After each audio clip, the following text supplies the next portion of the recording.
Students, welcome back to my channel. Students, मेरे channel नंदन जिक्शु में आप सबका एक बार फिर से हार्दिक स्वागत है।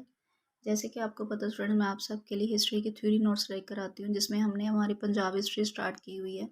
उसी के रिलेटेड हमने जितनी भी पंजाब की जो बेसिक नॉलेज थी वो हमने प्रीवियस 3 to 4 वीडियोज़ में क्लियर कर ली हुई है। जिन भी स्टूडेंट्स ने वो वीडियो नहीं देखी है तो आप मेरे चैनल पर जाके वो सारी वीडियोज़ चेक कर सकते हैं।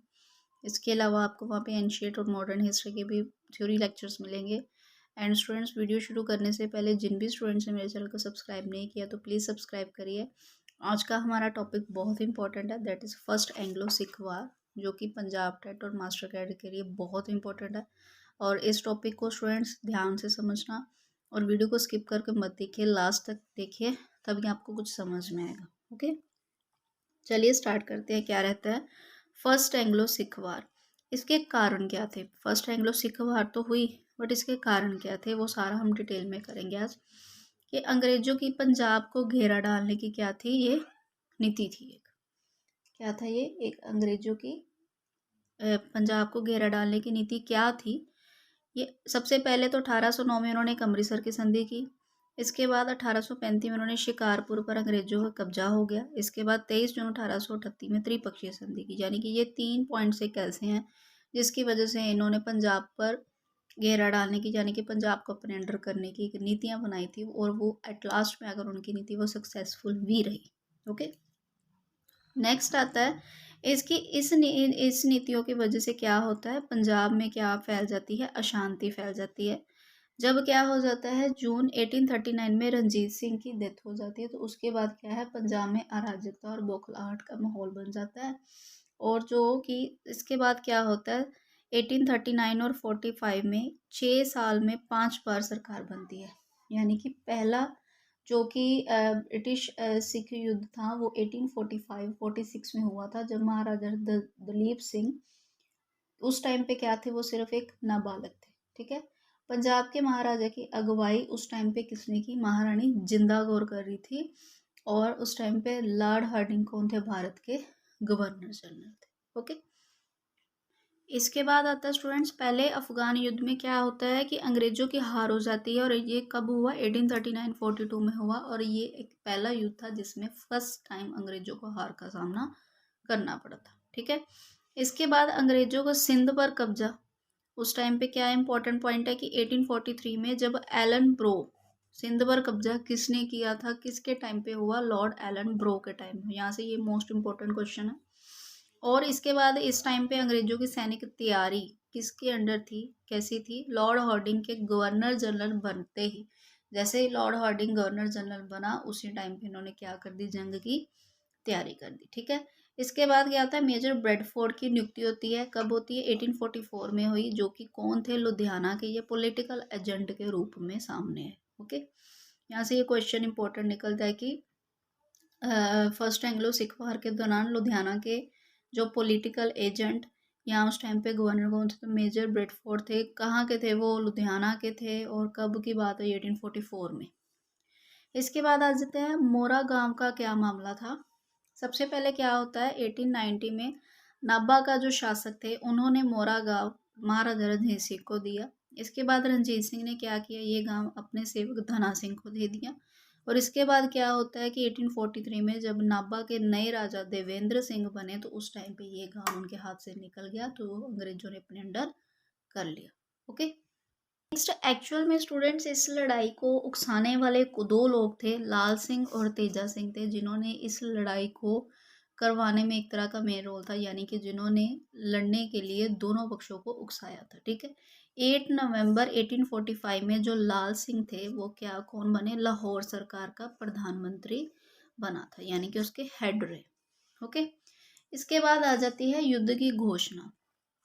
अभी युद्ध की, ये जो फर्स्ट एंग्लो वार था उसकी युद्ध की घोषणा इन्होंने किस तरीके से की, वो क्या था कि फर्स्ट पॉइंट क्या रहता है इसमें, लॉर्ड हार्डिंग ने 13 दिसंबर 1845 को सिखों के विरुद्ध युद्ध की घोषणा की। जैसे कि आपको मैंने बताया कि इस टाइम पे एक और तो, यानी कि महारानी सॉरी महाराजा दलीप सिंह की को अगुवाई थी, वो कौन करी थी? महारानी जिंद कौर करी थी। तो दूसरी टर्फ में उस टाइम पे उनके कौन थे गवर्नर? लॉर्ड हार्डिंग थे, जिसने 13 दिसंबर 1845 को सिखों के विरुद्ध क्या है, इस वार की घोषणा कर दी।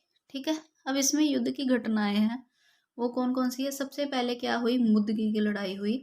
ये कब होती है, 18 दिसंबर 1845 को। ठीक है। इस टाइम पे सिखों की अगुवाई किसने की, ये मुदगी में होती है लड़ाई। सिखों की अगुवाई लाल सिंह कर रहा था और अंग्रेजों की अगुवाई कौन कर रहा था, लॉर्ड ह्यूम गफ। इनमें से ये इंपॉर्टेंट चीज़ें हैं कि इसकी डेट कब हुई, अंग्रेज सिखों की अगुवाई किसने की और अंग्रेजों की अगुवाई किसने की।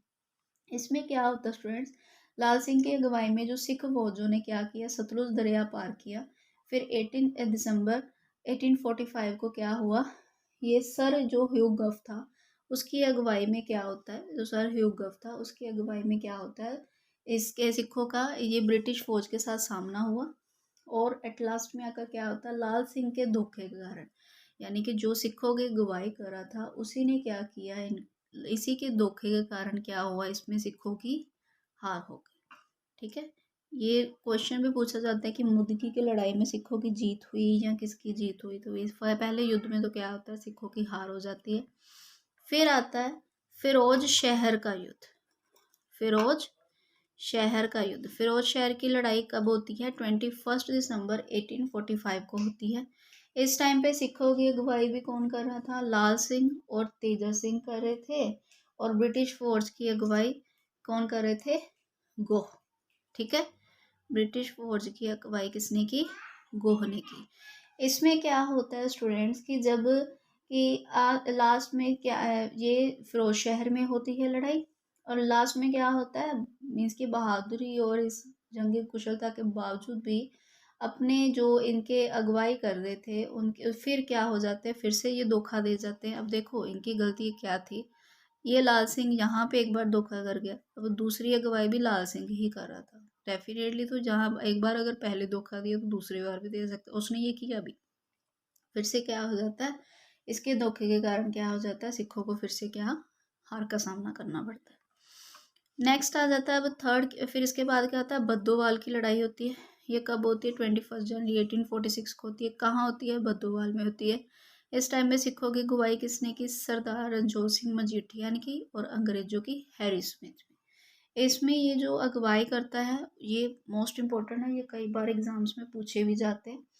अब इसमें क्या होता है कि रणजोत सिंह मजीठिया ने जो अपनी फौजों के साथ, अपनी फौज के साथ वो सतलुज दरिया को पार किया और लुधियाना पर उसने हमला करने के लिए एक योजना बनाई। ठीक है। फिर क्या होता है, हेनरी जो स्मिथ था उसकी अगुवाई में जो फौजों ने उन्होंने उसकी अगुवाई में जो ब्रिटिश फौज थी उन्होंने क्या किया, इनको सिखों को रोकने की कोशिश की, बद्दोवाल के पास रोकने की कोशिश की। और एट लास्ट में इसमें क्या होता है, सिखों की जीत हो जाती है, यानी कि सिख जीत जाते हैं और इसमें अंग्रेज हार जाते हैं। नेक्स्ट आ जाती है अलीवाल की लड़ाई। ये अलीवाल में हुई, कब हुई, 28 जनवरी 1846 को। इस टाइम पे सिखों की अगुवाई किसने की, सरदार रणजोत सिंह मजीठिया कर रहा था और अंग्रेजों की किसने, ये भी हैरी स्मिथ ने की थी। इस लड़ाई में क्या होता है, अब जैसे ही फिरोजपुर से सहायता मिलते ही हैरी स्मिथ ने क्या किया, रणजोत सिंह की जो अगुवाई के अंदर जितनी भी सिख सेना थी उन्होंने 28 जनवरी 1846 को सडनली अटैक कर देते हैं। ठीक है। क्या कर देते हैं, उनको हरा देते हैं। इसमें सिख सिपाहियों ने क्या किया, सतलुज दरिया को पार किया और एट लास्ट में आकर भागने में कामयाब रहे। यानी कि इस लड़ाई में, अलीवाल की लड़ाई में क्या होता है कि जो सिख थे, सॉरी अंग्रेज थे, उन्होंने सडनली अटैक किया था, यानी कि इसकी पहले कोई आशा ही नहीं थी कि ये युद्ध करेंगे, उन्होंने सडनली अटैक किया। जैसे ही उन्होंने अटैक किया तो एकदम से कोई तैयारी नहीं थी, तो उस टाइम पे सिखों को वहां से भागना पड़ा और एट लास्ट में आकर वो सतलुज दरिया को पार करते हुए मीन्स कि भागने में कामयाब रहे। नेक्स्ट क्या आ जाता है, इसके बाद आ जाता है सबराव का युद्ध।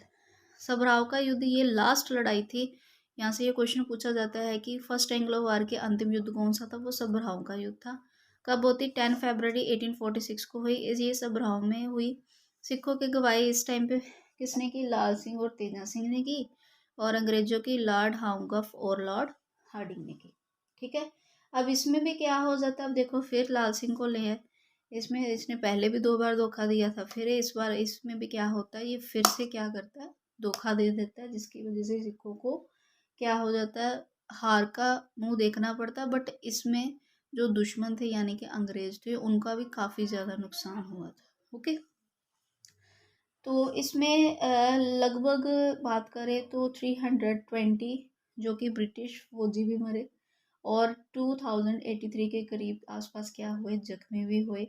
और इस लड़ाई में कम से कम 3125 जो सिख सिपाही थे वो क्या थे, शहीद हो गए।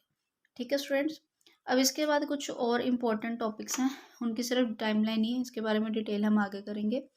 जैसे लाहौर की संधि कब हुई, 9 मार्च 1846 को। साइक संधि सेकंड कब हुई, 11 मार्च 1846 को हुई।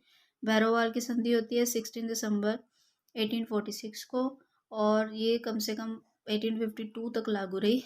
इसके बाद इस युद्ध के बाद ये 3 ऐसी संधियाँ हुई जिसकी वजह से क्या है कि ये सोचा गया कि शायद आगे अब वॉर नहीं होएगी, बट ऐसा नहीं हो पाया। फिर सेकेंड एंग्लो वॉर भी हुआ, जो कि हम नेक्स्ट वीडियो में डिफाइन करेंगे, सॉरी डिटेल में करेंगे। अब इस टॉपिक से रिलेटेड कुछ क्वेश्चंस हैं, जैसे कि अलीवाल की लड़ाई में सिखों की अगुवाई किसने की, सरदार रणजोत सिंह मजीठिया ने।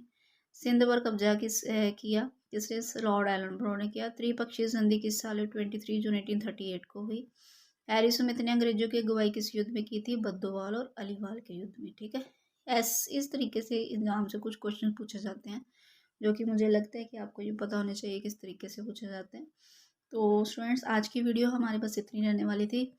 नेक्स्ट वीडियो में हम सेकेंड एंग्लो वार अच्छे से डिटेल में करेंगे। तो स्टूडेंट्स, ज़्यादा से ज़्यादा स्टूडेंट को जोड़िए ताकि उनको भी इन वीडियोस का फ़ायदा हो। जैसे कि आपको पता है मेरे रिटर्न नोट्स रहते हैं, तो थ्योरी आपको, वैसे तो आपको पता ही है एमसीक्यू क्वेश्चंस आपको बहुत ज़्यादा मिल जाएंगे, बट थ्योरी लेक्चर्स बहुत रेयर मिलते हैं। इसकी वजह से मेरी यही छोटी सी कोशिश है कि मैं आप सबको अपने नोट शेयर करूं, ताकि आपका भी पंजाब टेट क्लियर हो। मैं तो यही चाहती हूँ, तो इसीलिए मैं बोलती हूँ ज़्यादा से ज़्यादा स्टूडेंट को शेयर करो, और प्लीज़ चैनल को सब्सक्राइब करिए एंड लाइक ज़रूर करिए। मुझे इंस्पिरेशन मिलती है इससे कि हम कुछ कर रही हूँ, आपको पसंद आ रही है मेरी वीडियोस। ठीक है, मिलते हैं नेक्स्ट वीडियो में, बाय बाय।